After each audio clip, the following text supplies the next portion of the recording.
সকলকে শুভ নববর্ষের অনেক অনেক অভিনন্দন, বড়দের প্রণাম, ছোটদের ভালোবাসা। নমস্কার, ওয়েলকাম টু কুকিং উইথ ইচ্ছে। বছরের শুরুতেই মিষ্টি মুখ দিয়ে শুরু করা যাক। আজ আমি আপনাদের সাথে রসগোল্লা রেসিপি শেয়ার করব।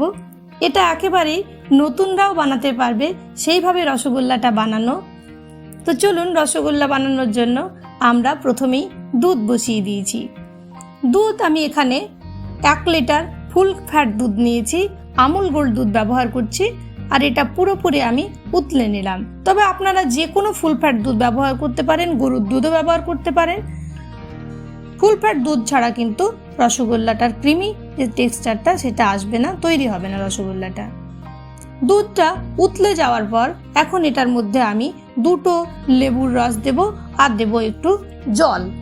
अगर मेरी भाषा आपको समझ में नहीं आ रही है तो प्लीज स्क्रीन पे ऊपर देखिए, राइट साइड सीसी लिखा हुआ है, उसको टच कीजिए तो हिंदी में लिखा आएगी। এখন আমি ছানা তৈরি করে নিচ্ছি। দেখুন, ছানাটা পুরোপুরি আলাদা হতে শুরু করেছে। একটা সাইড ছানা, একটা সাইড জল। এটা কিন্তু এবার লো ফ্লেমে করতে হচ্ছে প্রথমে দুধটা ফুটিয়ে নেওয়ার পর। If you don't understand my language, then please on CC, my all recipe have English subtitle.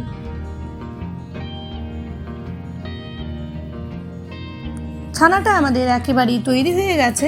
দেখুন, এখন এটাকে আমি একটা ছাঁকনির সাহায্যে এরকম ভাবে জলটাকে পুরোপুরি বের করে দেব। তারপর এটাকে দুবার আমাকে ভালো করে 2-3 বার ওয়াশ করতে হবে, নাহলে কিন্তু ছানার মধ্যে লেবুর গন্ধটা থেকে যায়।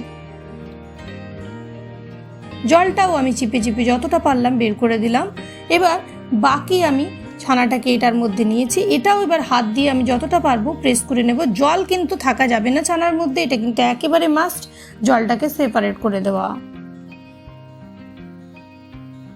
এবার এটাকে একটা এরকম রাবার আমি আটকে দিয়ে আর এরকম ভাবে ঝুলিয়ে রাখবো 2-3 ঘন্টার জন্য।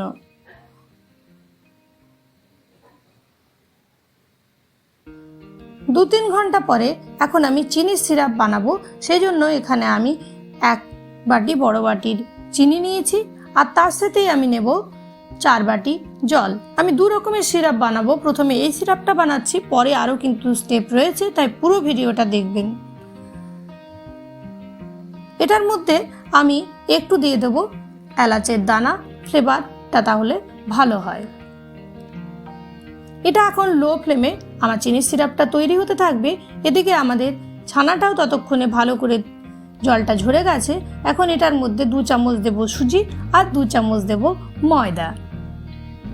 যদি রেসিপি ভালো লাগে প্লিজ একটা লাইক দিতে ভুলবেন না, আর কমেন্ট করে জানাবেন যে রেসিপি কেমন লাগলো। চ্যানেলে প্রথম দর্শক বন্ধু হলে প্লিজ ফুল ভিডিওটাকে ওয়াচ করে চ্যানেলটাকে সাবস্ক্রাইব করতে ভুলবেন না যেন। তাহলে আমি 1 লিটার দুধের ছানার মধ্যে দিলাম 2 চামচ বড় চামচের সুজি আর 2 চামচ বড় চামচের ময়দা, মনে রাখবেন কিন্তু। এইবার আর কি হালুইকার হয়ে যেতে হবে, একেবারে ভালো করে এটাকে কিন্তু হাত দিয়ে মথতে হবে।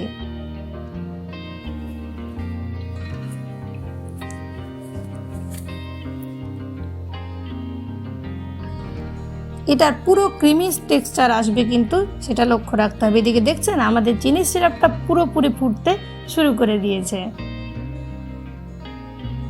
মাঝে মাঝে কিন্তু এরকমভাবে হাত দিয়ে নেড়ে দিতে হবে। এইদিকে আমাদের দেখুন এটাও কিন্তু পুরোপুরি ক্রিমি ক্রিমি একেবারে দেখতে লাগছে। আরও খানিকক্ষণ আমি ভালো করে মুথে নেব। এটা আমি 15 মিনিট পুরোপুরি হাত দিয়ে ভালো করে মুথে নিয়েছি। এইভাবে বানালে নতুন যে কেউ রসগোল্লা বানাতে পারবে। আরও সফট রসগোল্লা হয়, অন্যভাবে বানানো যায়, সেটা আমি পরে শেয়ার করব। এটা একেবারেই নতুনদের জন্য আমি বানিয়েছি। দেখুন ছানার আমাদের ডো পুরোপুরি তৈরি হয়ে গেছে আর কতটা ক্রিমি হয়েছে দেখুন, দেখছেন। এখন আমি এটার থেকে এরকমভাবে রসগোল্লার বলগুলো তৈরি করব। এটার মধ্যে একটা করে আরও এলাচের দানা দিয়ে দিচ্ছি, আপনারা নাও দিতে পারেন, তাহলেও রসগোল্লা হবে, কিন্তু এটা দিলে আরও খেতে ভালো লাগবে। এরকমভাবে বল বানিয়ে নিচ্ছি। আরও একটা দেখিয়ে দিলাম। এইভাবেই আমি সমস্ত রসগোল্লার বলগুলো বানিয়ে নেব।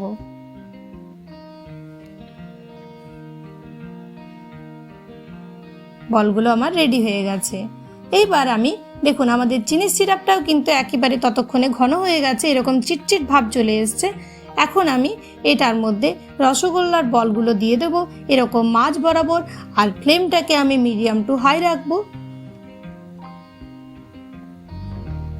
এমনই নিত্য নতুন রেসিপি পেতে প্রতি সোম, বুধ, শুক্র সন্ধ্যে 6টায় আমার সাথে থাকতে ভুলবেন না যেন।